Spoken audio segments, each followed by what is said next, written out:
everybody, here's my weekly video about your Blackboard posts. I want to start off by saying those of you who posted are doing awesome. You're really thinking critically about both the Tyack and Cuban and how Tyack and Cuban speak to Lansing Billings, which isn't an easy question, but I think you'll see will help you think about writing this first paper where I'm asking you to think about these scholars and their thoughts and their ideas and conversations with each other.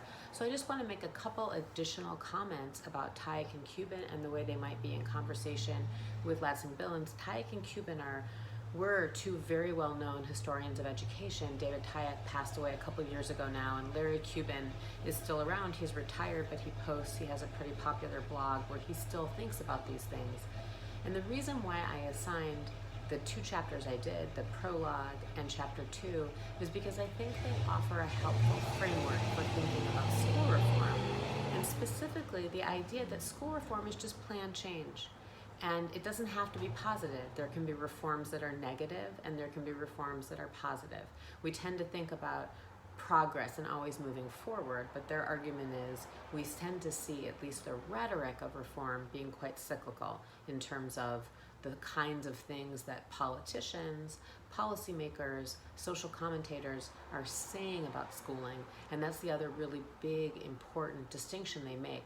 They distinguish between the politics of school reform, the rhetoric of school reform, and then actually what gets done, right? How institutions and the people who work in those institutions respond to reform. So we have a really great example that just happened yesterday or 2 days ago, I'm losing track, where our President of the United States gave a speech in an executive order that he wants patriotic curriculum taught in American public schools, and specifically, I don't really know exactly specifically what he said, but he wants less focus on the mistakes that America has made in the past in instruction.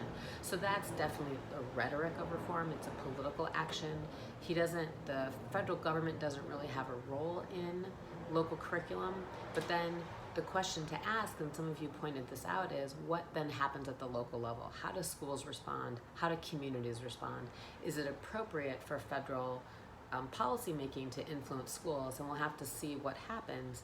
But as many of you have noted, and as I have emphasized, we don't have a federal education system, and the federal government doesn't really have a role in and the federal government explicitly does not have a role in what's taught in school. However, the rhetoric that happens at the federal level can definitely influence what happens locally. And you also see how reforms that are popular become popular across the country, so that something that's happening in California that was voted into action by Californians might also be voted into action in Maine by people who live in Maine.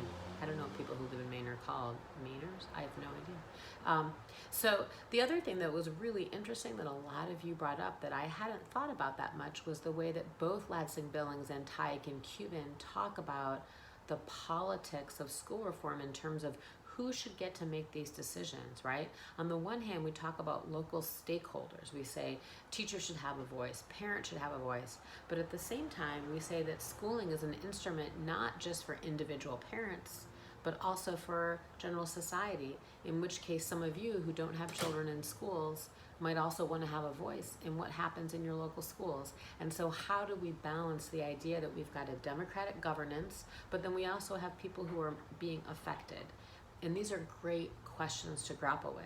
In this class, we don't say there's one easy answer. What we say is we need to understand the conflicts and where things are being contested so that we can figure out for ourselves what we think should be the way moving forward, and then hopefully advocate for those changes. And that's the direction we're going in the paper that you're going to be working on for Monday. I look forward to seeing you on Monday. Feel free to email me if you have any questions.